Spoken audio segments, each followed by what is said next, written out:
In this video, we are still continuing with our preparation for the paper 2 scope for your final examination. We are going to go through it using the 2024 questions from the preparatory examination paper from the Gauteng province. Reason being that the preparatory papers, I find them to be relevant for what you can expect for your final examination. In this video in particular, we are going to be looking at the budgeting questions specifically.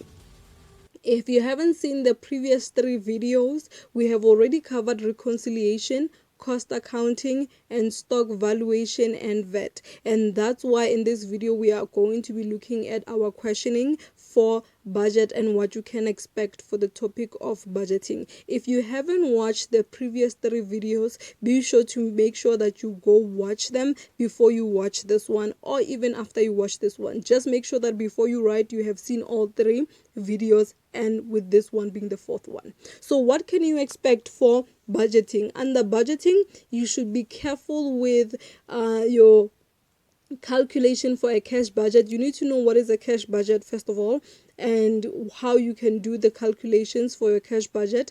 Know and understand what is a projected income statement. It is very important that you also get comfortable with calculating your debtors collection schedule. Most likely you will not get a budgeting question without getting a debtors collection schedule, so make sure that you are comfortable with that.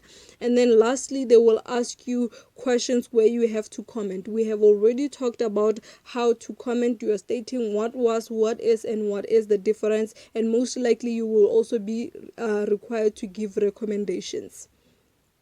So let's look at a question of budgeting in question 4 of our question paper, and it says you are provided with the information related to Trident Traders. The business is owned by Billy Trident. Billy has only one driver to deliver the goods. In 4.1, it wants you to differentiate between a cash budget and a projected income statement. So it's only a 2-mark question. They just want to see that you understand what is the difference between a cash budget and a projected income statement. When it says differentiate, it doesn't necessarily mean that you have to draw a table of differences. You just have to give definitions of both, like I did there. So a cash budget, you will say a cash budget is a forecast of cash inflows and outflows over a period of time, and a projected income statement is estimates of incomes and expenses of a business for a future period.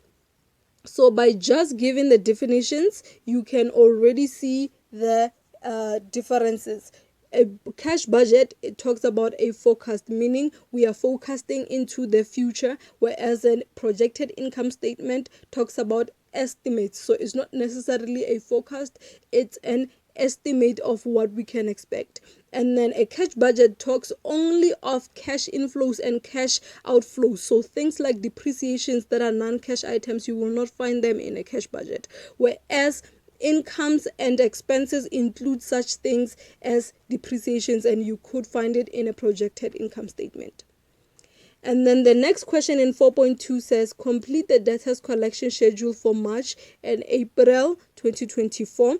Keep in mind that the debtors collection period is done on a month-to-month basis. So every amount that you will be looking at, you will be dealing with monthly amounts. So we are given in our answer book a debtors collection schedule that we just have to complete. They have already entered for us credit sales January, February, and March, and you will notice that they did not give us the credit sales for April, so we are going to have to calculate that ourselves. And then we are going to have to do our collections. To do our collections, you know that we have to be given some information on how the business collects from its debtors. So let's look at information B. Expected debtors collection. Credit sales are to be collected as follows: 25% in the same month of sales and they receive a 5% discount, 50% after 30 days, first month after sales, 20% after 60 days, which is the second month after sales, and then the balance is written off after 90 days. So when you go back to our debtors collection schedule, you will notice that the first month that we deal with there is January, and for January they have already collected up to March. So meaning that the first month would have been January itself, the second month would have been February, and the last month for 20% would have been March. So that means that we are not collecting for April. So what we are doing is moving on to February and collecting for March. So we are in February collecting for March. That means that is the second month, and the second month they said that we collect 50% of our credit sales. So our credit sales were 2,077,560. You multiply that simply by 50% because that's what we collect in the month following the month of sale, and it gives us 1,038,780 as my collection for March, for the month of February. Then for same month of February, I'm collecting now in April. So April will now be the second month after sale, which means that I'm collecting 20% because this is 60 days after. So I'm going to still use the same amount of credit sales, but instead of the 50% that I used previously, I'm now going to use the 20%. So you will see we start again with the 2,077,560, and we simply multiply that with 20%, and it gives me a collection of 415,512 as my collection for April. So I'm going to just enter it the way it needs to be. April, in the month of March, I'm entering my 415,512, and the next I need to collect for the month of March, but I'm collecting in April. They have collected for me already in March, so what I need to do is collect for the following month. And according to our information, you will remember that when I'm collecting for the following month, I'm collecting 50% of what I'm being owed. It says 50% after 30 days. So when I'm in March, April becomes 30 days after. So that's why I'm collecting only 50% in that month. So we are going to then use our credit sales for March, which were 2,520,000, multiply those with a 50% collection for the month of April, and it gives me a total of 1,260,000 that I'm going to enter in the column of April, the row of March. Then next we are going to move on to April. Remember, for April they never gave me credit sales, so before I do my collections I have to start by calculating what is my credit sale for April. So I'm going to go to information A. In information A, I see 4.8 for April, but if you notice, that line item is not credit sales, it's actually total sales. And then right under that box, you will see that they have given me some information on my cash sales. It says cash sales are 40% of total sales. So if cash sales are 40%, that was going to mean that my credit sales are going to be 60%. How did I get 60? It's simply saying a full percentage is 100. I minus the 40 of cash sales. That leaves me with 60. So I now know that my total sales are 4.8 million and my credit sales are supposed to be 60% of that. So to calculate my credit sales for April, I'm going to simply take my 4,800,000 and multiply it with 60%, and it gives me credit sales for April as 2,880,000. So I'm going to place that in my column for credit sales, 2,880,000. Now that I have my credit sales, I can now start collecting. First, I'm going to look at the month of March. Now, if the credit sale was made on April, there's no way I'm collecting in March. It doesn't make sense. So what we do there is simply put a dash, not a zero. Zero means that you were expecting to collect and you collected zero. No, you're putting a dash to so that it's not applicable. I cannot collect for that month. Then I move on to April. I'm in April and I'm collecting for April. So let's find out in our collection, what do they say when you collect in the same month? They say 25% in the same month of sales, and they receive a 5% discount. Now, when we are dealing with a discount, you know that whatever final answer that you get after multiplying with your 25%, you have to now multiply it with 100% minus the discount amount. Meaning in this case, we are going to take 100 and minus 5. So then we are going to multiply our final answer by 95. So let's go ahead and get started. Starting with my credit sales of 2,880,000, I multiplied with 25% because that's what I'm collecting, and then I finally multiply that answer with 95. Why 95? I'm saying I'm not collecting the full 100. I'm only collecting 95 because I gave them a 5% discount, and that gives me a total of 684,000 as my collection for April in April. And then finally, we are just going to calculate our total for the column of April. For the column of March, there's no need because they have blackened it out. So we are just going to add everything in the row of April, and it gives me 2,359,512 as my total collection from debtors in April. Then in 4.3, it says refer to information E and calculate the previous salaries of each employee before the new hire. So we are going to look at our information E as well as our information for salaries.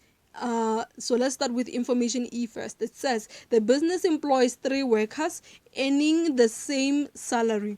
Billy Trident decided to employ a 4th assistant on the 1st of April 2024 at a salary that is 1.2 below that of the others. So we are going to go into our cash budget, and we are going to look at in the column of April, and we are going to see how much did our employees earn. We see that in March they didn't give me because that's what I'm supposed to do. Basically, this question is asking me to calculate salaries for March, but then now the only thing they have given me is salaries for April at 14,800. This 14,800 includes the previous 3 workers plus the new one who's being paid at 1.2 less than the others, which makes my calculation a little tricky because that employee did not earn the same as the others. I cannot simply take the 14,800 and divide it by 4 because they didn't all get an equal amount. What I need to do is imagine it if they earned the same amount. For them to earn the same amount, remember they said the 4th employee earns 1.2 less. But if I add back the 1.2 to the 14,800, we can now pretend that all of them are earning the same amount. So when I take 14,800 and I add 1,200, it gives me 16,000. And then I can now say, because this is my pretend amount for if they all earn the same amount, meaning that the new employee wasn't paid 1.2 less, that's why I had to add it back. Then I can now safely take their 16,000 and divide it by 4, and it gives me 4,000 per employee. And since I'm calculating for the previous ones, it means the previous ones were all getting 4,000 per employee. Now, if the question was asking you to calculate the salary of the new employee, you would now take this same 4,000 and then minus that 1.2 that we added back, because remember, she's not or he's not supposed to be earning this 1.2, and that means the salary of the new employee is 2.8. 2.8 is 1.2 less than the other ones. In 4.4, it says to refer to information F and calculate the missing amounts denoted by Roman figure 1 to Roman figure 3 in the cash budget. So you are not preparing the full cash budget, you are just calculating the missing amount in the cash budget that is already prepared for you. The first missing amount that you have to fill in is the cash sales for March. So we are going to go into our information and look at how much is my cash sales for March. We remember in some information they told us that cash sales are 40%. So when we go back to that information, it was actually information A. We'll see that total sales for March they did not give us. So I cannot simply, if they had given it to me, I would have just simply taken that amount and multiplied it by 40%, and it would have given me my cash sales. But since they didn't give me, I will have to work with my credit sales, because I know how much my credit sales are. They gave them to me when I was doing my debtors collection schedule, and we know that they are represented by 60%. So my cash sales for March, my credit sales for March are 2,520,000, and we know that that represents only 60%. So I can take that amount and use my formula of unknown over known. What I'm looking for over what I have. I have 2,520,000. I'm looking for 40%, which is my cash sales. What I do have and what this amount is the 60%. So the 60 goes below. And then when I punch it the way it is in the calculator, it gives me 1,680,000 as my cash sales for March. Then Roman figure 2 wants me to calculate a fixed deposit that is maturing. So my fixed deposit, it didn't say part of it, it said all of my fixed deposit is maturing, and to find the information on my fixed deposit, I need to look at information D. Now in information D, they tell me a part of a fixed deposit matured on 31st March 2024. The fixed deposit was invested at a fixed rate of 6% per annum. So the fixed deposit that is maturing, I know that it was earning an interest of 6% per annum. Unfortunately, they didn't tell me how much my fixed deposit was. But since they gave me this 6% of interest, I can now go back to my information and look at my interest on fixed deposit and try to use this amount of interest to figure out what my investment was. So you see that my interest was 2.5 in April, and in March it was 3,000. So that is a difference of 500 between those 2 months. So what I do first is to take the 3,000 minus the 2,500, and it gives me 500. And then because my 6% interest is at 6% per annum, so meaning it is for a whole year, so I'm going to take the interest of 500 and try to find it, how much was it for the whole year. So 500 times 12 gives me a total interest of 6,000 rands. Remember, the 6,000 rands is not my fixed deposit, it is my interest on the fixed deposit. I'm going to use that interest on the fixed deposit to find out how much the fixed deposit itself was. So starting with the 6,000, I'm going to use my method of unknown over known, meaning the percentage that I'm looking for over the percentage that I have. I'm looking for 100%. Because 100% represents my fixed deposit in full. And then all over the 6%. 6% is what I have, and that is the interest. Remember, we said in percentages, my interest is 6%. In amounts, it is 6,000. So I'm going to say 6,000 multiplied by, I'm looking for 100. What I have is 6. So the 6 goes at the bottom in my fraction. And then that gives me a fixed deposit of 100,000. If you want to test it, you can reverse calculate it by saying what is 6% of 100,000? It should give you 6,000. Then my last calculation is Roman figure 3. It is payments to creditors for the month of April. Now usually when it comes to paying creditors, we usually pay creditors this month for what we owed in the previous month. So let's look at information C to look at how do they pay their creditors. So it says purchases of stock and payments to creditors. It says the business maintains a fixed base stock level. Credit purchases amounts to 85% of all purchases. The markup on cost is 25%, and then the bullet point that we are looking for that is most crucial is the last one that says creditors are paid in full 1 month after the date of purchase. So since we are paying in April, and they are saying to us that we pay our creditors 1 month after we have taken the stock on credit. So that means in April we would be paying for what we took in March. So we need to find out what is the credit purchases for March, because that's what we would be paying in April, if I'm making sense.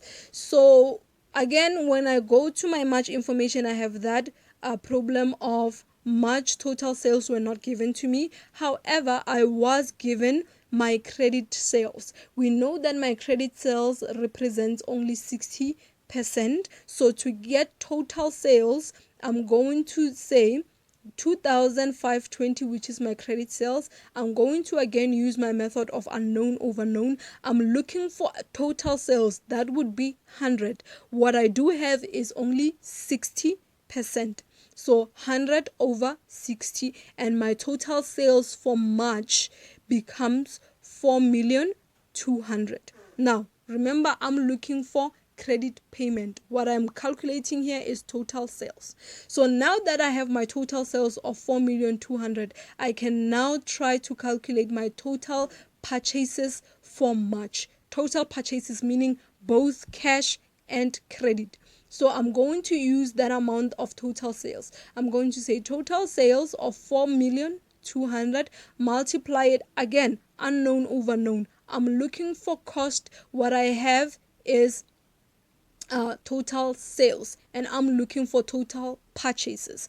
So I'm saying I'm looking for 100. What I have is 125, because sales are represented by 100% of cost plus a markup. That's where I got the 125 from. It's 100 plus a markup of 25. They said everything is sold at a markup of 25%. So I'm looking for 100, meaning the amount without a markup, and what I do have is the amount with markup, hence the 100 over 125, and my March purchases become 3,360,000. So then to calculate my credit purchases, I will say the 3,360,000 multiplied by 85%, because that's my credit sales, and it gives me 2,856,000.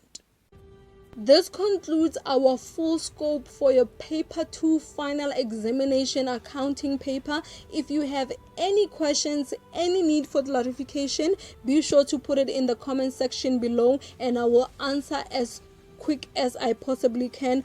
All the best to all of you that are writing. To have YouTube recommend you more of my videos, be sure to click the like button and subscribe to the channel. And if you have any questions, leave them in the comment section below.